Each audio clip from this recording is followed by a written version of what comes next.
back to the new world.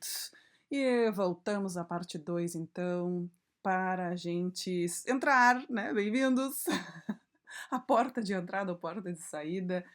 Continuando com o nosso conteúdo, então a gente vai ver um carinha que se chama gateway. Gateway padrão. Quando dois dispositivos eles estão na mesma rede, eles conseguem se comunicar diretamente, tranquilo? Mas quando, o que é quase sempre, na verdade, quando o dispositivo que a gente quer se comunicar está em outra rede, o computador e os dispositivos da rede local, eles não sabem entregar o pacote sozinho. Eles precisam sempre enviar o pacote para o responsável de transmitir adiante, né? Que esse carinha é chamado de gateway padrão. Ele sempre vai ter um endereço específico e todos da rede vão ter que saber quem é ele, né? Todo mundo, a gente vai atribuir um endereço para ele, e aí todo mundo vai saber, olha, meu endereço é esse, e o gateway padrão é tal endereço. E aí os pacotes vão diretamente para ele e ele resolve isso. Ele vai encaminhar para ou né, um outro roteador ou para um outro switch que possa também resolver e ir passando adiante essa comunicação, essas mensagens, esses pacotes, tá bem? Então, mesmo a rede local fica aqui, permanece outra rede, o gateway precisa agir, vai para o gateway, ele é o caminho obrigatório quando o destino não está na tua rede, ele não sabe para onde, quer dizer, ele sabe para onde deve seguir, para onde ele deve mandar. Se ele não souber, ele encaminha para alguém que possa saber e assim por diante.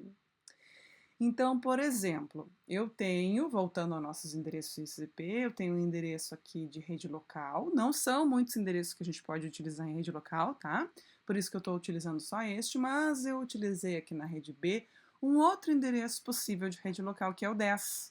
Que às vezes, quando a gente compra um switchzinho, ele já vem configurado geralmente com 10 ou com 92 ou 68.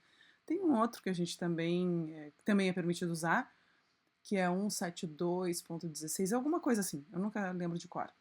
Mas esses dois aqui eu lembro de cor, tá? Porque a gente acaba usando mais este daqui do que o outro, que é de classe B. Esse aqui é o de classe C e o 10 é de classe A.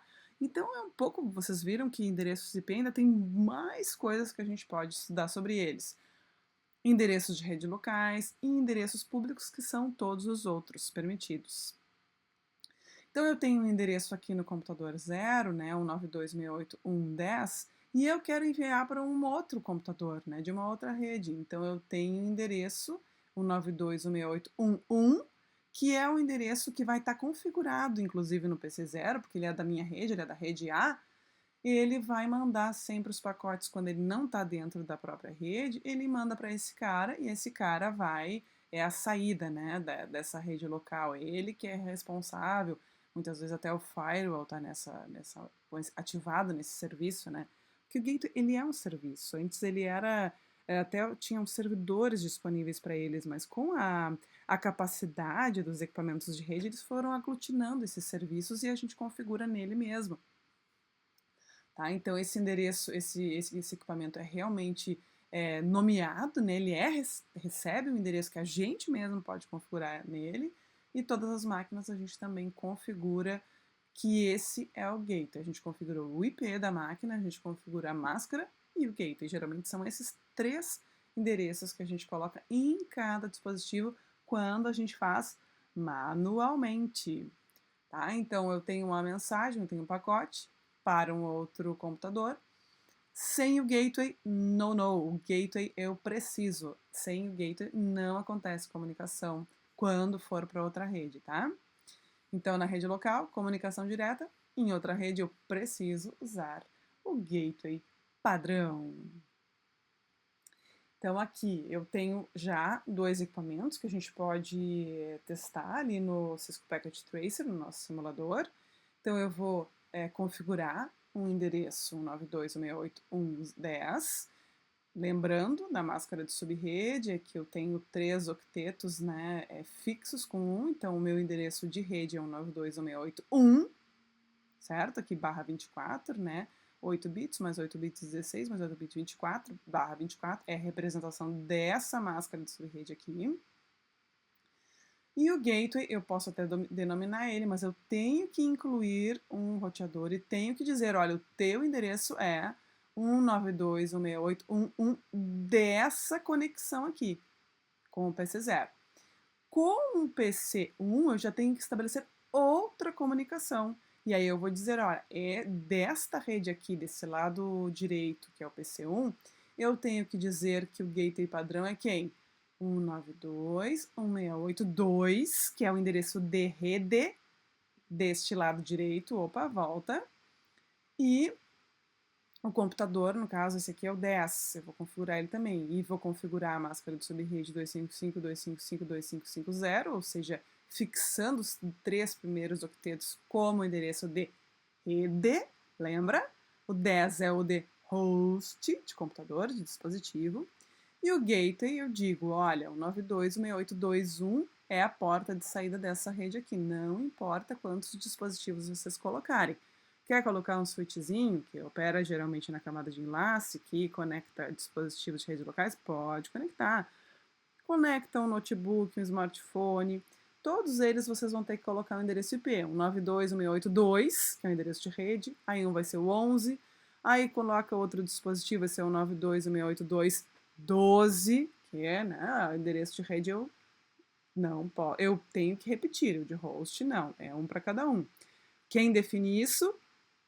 A máscara de subrede, eu sei, você já sabe, tá? Que essa, no caso, tá fixa aí, 255.255.255, permitindo que a rede 192.168.2 tenha quantos computadores no máximo? Todo esse último octeto livre, que são 8 bits 1, 255 máquinas, do 0 ao 255. 0 é o endereço de rede, 255 de broadcast, todos os outros disponíveis para serem usados nessa rede 2. Então, são 254 equipamentos, dispositivos, que tenham uma interface de rede, ok? Estabelecido essas conexões aqui, eu posso fazer um ping. Então, se eu faço um ping antes de ter o gateway, não vai funcionar. Vai haver falha, vai dar um request timeout para o meu request. Ele não vai dar um reply.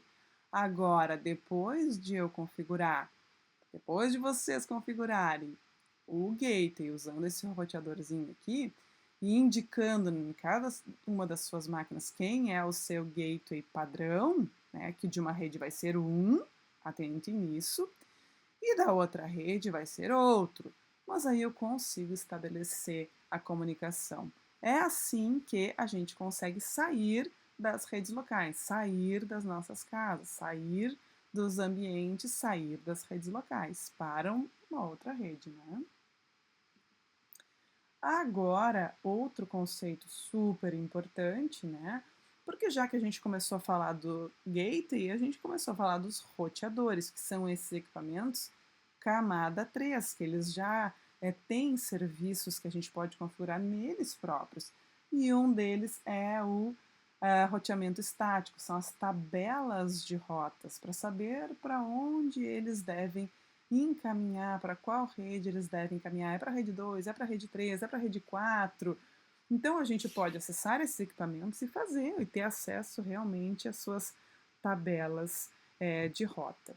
Porém, se a rota não estiver nessa tabela de roteamento, né, o pacote ele não chega ao destino. Então, logicamente, se forem configuradas manualmente, ele pode não entregar, né? Pode haver algum pacote que ele não saiba para onde entregar e não vai entregar, não vai chegar ao destino. Tá? Então, esse roteamento ele só é útil em redes pequenas, simples, controladas. Em geral, a gente vai usar sempre o roteamento dinâmico, né? Onde ele encaminha para frente, vai encaminhando até chegar ao destino. Às vezes, dentro das tabelas de roteamento de outros equipamentos, já tem o caminho certo. Então, tudo eles vão fazendo uma atualização. Ah, bom, agora o roteador lá da rede B me respondeu. Então, tá, agora eu já sei que os pacotes dessa rede, 192.168.2, posso mandar para lá. e vão incrementando dinamicamente as suas próprias tabelas. Então aí é melhor que seja usado, que sejam configurados os roteadores com roteamento dinâmico. E aí que a gente começa a falar no nosso DHCP Dynamic Host Configuration Protocol. Yes, of course, my English is so good now. The book is on the table. The sky is blue. Yes. Momento brincadeirinha. Tomando um cafezinho, tomem também. Então, a gente fazer essas configurações manualmente, elas vão sempre nos trazer muito maior controle, sim, perfeito, porém dá um trabalho a mais, né? Hoje a gente não usa mais, salvo para teste, salvo se a gente tem alguma coisa que a gente quer aprender de forma pedagógica, tudo bem, a gente acaba configurando, né? Mas a gente utiliza sempre esse serviço maravilhoso, mágico, perfeito, que é o DHCP, tão conhecido, né? Então, o que acontece? Quando uma máquina entra na rede, ele já verifica, opa, é só dizer para ele quem é o DHCP. Sabendo o DHCP, ele tem tudo, ele vai ter o seu próprio endereço IP, vai ter a sua máscara de rede e vai saber quem é o gateway. E ainda se tiver um DNS configurado, também vai mandar para ele. Ah, o DHCP, uma máquina entra zeradinha na rede, conectei a rede, ok, ele vai receber, opa, ele detecta, ele escuta nessa solicitação. Olha, tem alguém novo na área. Então ele vai mandar o quê? As suas configurações. Ele tem uma tabela, ele sabe quem é o último endereço IP. Nesse caso aqui era, vamos supor que fosse o 99, 192, 168, 199. Então ele vai dizer, opa, o endereço 100 está livre. Tá? Isso também tem um tempo, ele não atribui assim, a máquina desligou e aquele endereço fica livre. Não, ele fica lá segurando um tempo. Se ele não responde depois de uma pré-determinada período, aí tudo bem, que às vezes é um mês, às vezes é 2 meses, às vezes são 6 meses. E aí sim ele disponibiliza de novo aquele endereço, porque isso acontece, né? Então ele vai, ó, esse aqui tá livre. Qual é a máscara de subrede? Ele manda a máscara de subrede daquela rede específica que ele está trabalhando, que ele está servindo, o gateway padrão e o DNS, que é o que resolve os nomes desta rede, tá? Então, o DHCP é muito prático, a gente configura ele, pá, e ele faz automaticamente essa atribuição de endereços IP completos, né? Não é só o endereço, é a máscara, é o gateway e geralmente o DNS vem juntinho, coladinho com esses endereços, tá? Então vocês podem fazer isso no Packet Tracer. Vocês botam em 2 máquinas, configuram os IPs, né? De forma do DHCP, né? Para que eles possam então receber automaticamente. E vocês colocam um servidor. Tem ali na parte aqui embaixo dos dispositivos de rede, bem à esquerda abaixo, lá no Cisco Packet Tracer, vocês marcam servidor e ele tem vários serviços. Só não esqueçam de ligar lá, o DHCP Service tem que estar on, geralmente ele é off. Então, e aí vocês atribuem os endereços. Olha, qual é o endereço de rede? 192.168.1.0, lembrem? Endereço de rede. Aí ele vai atribuindo 1 para um, 2 para outro, 3 para outro. Tá? A máscara de subrede não muda. O gateway padrão geralmente é o 1, é a primeira máquina, a gente reserva. Em geral, a gente reserva os 10 primeiros endereços para serviços específicos em uma rede. O DNS a gente atribui qualquer agora, porque a gente ainda não chegou no DNS, tá? O IP inicial, ou seja, qual é o range, qual é o limite de quanto a quanto esse servidor DHCP pode atribuir. Então a gente bota um intervalo qualquer. Eu quero atribuir dos 100 a 200 para essa rede aqui.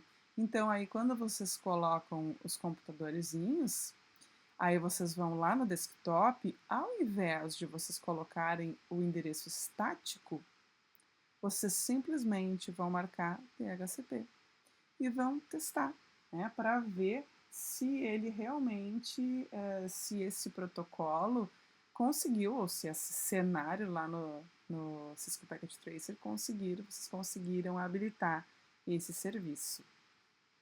Tá? Então, com o DHCP, os computadores recebem automaticamente o IP, a máscara, o gateway e o DNS. Então, facilita um monte a configuração. Aí eu sou de uma época que a gente fazia muitos laboratórios de configuração estática, mas aí a gente tem que ter as nossas próprias tabelas, a gente tinha planilhas, né, no Excel, de quanto a quanto, qual é o computador, qual era o computador de patrimônio daquele endereço. Nossa, era um horror. Então, depois de a gente habilitar esses serviços ou ter equipamentos que fizessem serviço, era uma mão na roda, né?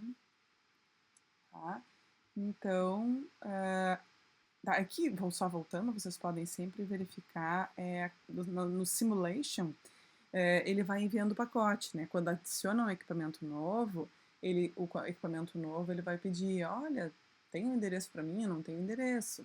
E aí o DHCP manda uma mensagenzinha com todos os dados que vão ser realmente fixados e configurados nesse computador, nesse novo dispositivo. Tá bem? Agora só faltou um pouquinho, que são esses dois protocolos que andam juntinhos também. O primeiro que a gente vai ver é o ARP, o Address Resolution Protocol. Então ele pergunta, às vezes, né, em uma rede local, né, quem é que tem? Porque rede local, vocês sabem que se trabalha com endereços MAC, lembram? Do endereço da camada de enlace? Então, o MAC é um endereço em hexadecimal e às vezes o equipamento não tem, né, o endereço IP correspondente.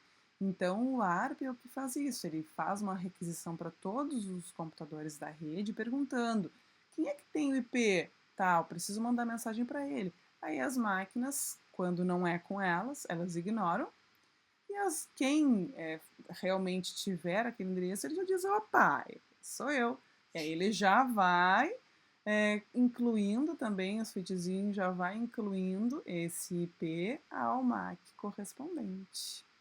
Tá? E quando não é na mesma rede, aqui está toda a figurinha, quero enviar para o endereço tal, não sei o MAC. Aí ele vai, anda, né, nos PCs todos, manda mensagem para todo mundo, que é a mensagem broadcast, tá? ARP request, né, uma requisição, um pedido, broadcast, ou seja, ele manda para todo mundo, e apenas o computador que tiver aquele endereço IP associado vai responder, opa, sou eu, o desse endereço IP e o meu MAC address, né, o meu endereço de máquina é esse aqui. Aí manda todo esse endereço hexadecimal. Aí depois, quando esse endereço já é conhecido, ele vai para a tabelinha desse equipamento, ele vai anotando, ele já sabe quem é o MAC, quem é o IP, quem é o MAC, quem é o IP, ele vai fazendo isso de forma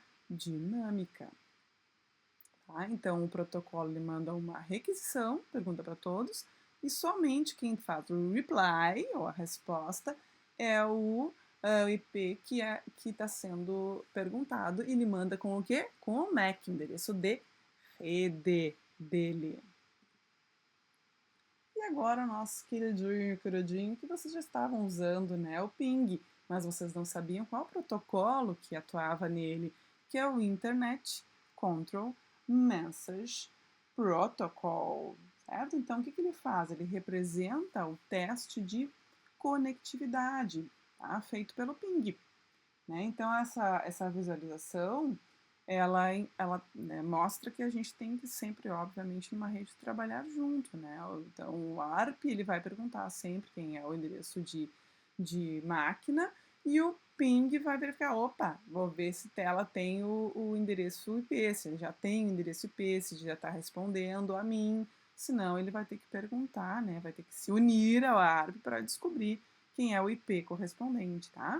Então, o ICMP é o carteiro da rede, ele envia pequenas mensagens, a menor possível, só para ver se tem o quê? Se tem conexões e traz a resposta dessa conexão. Tá? Então, quando vocês fazem um ping, né, vocês estão usando, na verdade, o protocolo ICMP. Então, ele vai dar um eco né, uma mensagem de echo, que é a menor mensagem possível, request, ele requisita e verifica quem é, se está ativo, e quem está ativo, se é o IP correspondente, ele dá um reply. Tá? Antes desse CNP, pode ser que apareça o ARP para descobrir o MAC se não tiver na sua tabela de roteamento, né? Aqui são os PDUs, que são a representação daquela cartinha no modo simulation, tá? Que é a menor unidade, o menor pacote, é Package Data Unit, que é a menor unidade de pacote. Então a gente consegue ver os eventos, né, serem mandados. Então primeiro ele faz um ARP, who as, ou seja, quem é 192, 168, 120, aí o que for 20 vai responder, opa, sou eu, e eu tenho tal endereço de MAC, né, de hexadecimal e toda determinada porta.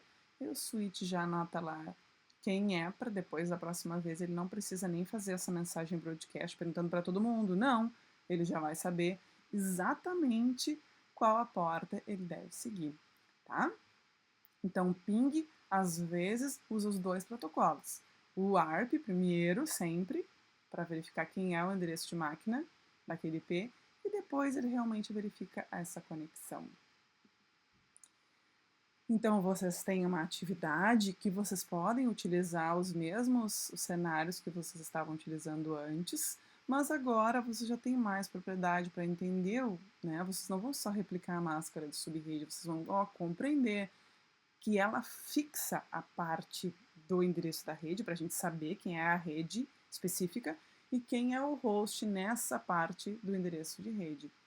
Tá? Então, aqui, o primeiro cenário vocês já estavam fazendo, né? Mas aqui é interessante que vocês especifiquem eles, cada um, em uma rede.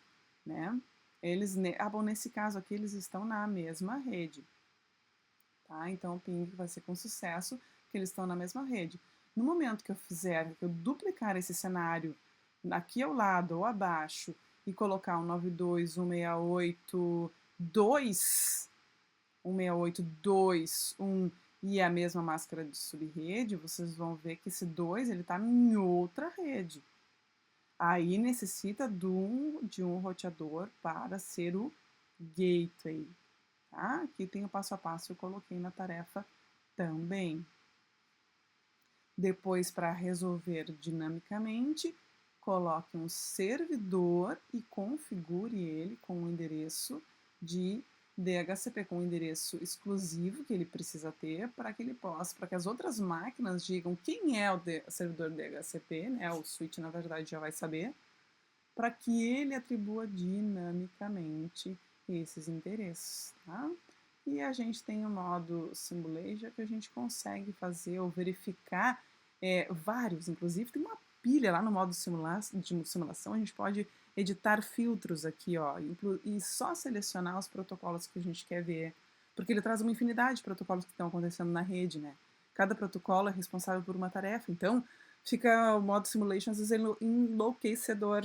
Então vocês marquem só aquele protocolo que vocês querem ver funcionando, aí depois desmarquem, aí marquem outro, e aí iniciem o modo simulação de novo, tá? Quando vocês pararem, volto no real time, que aí é o modo normal, senão ele fica a todo momento entregando as cartinhas.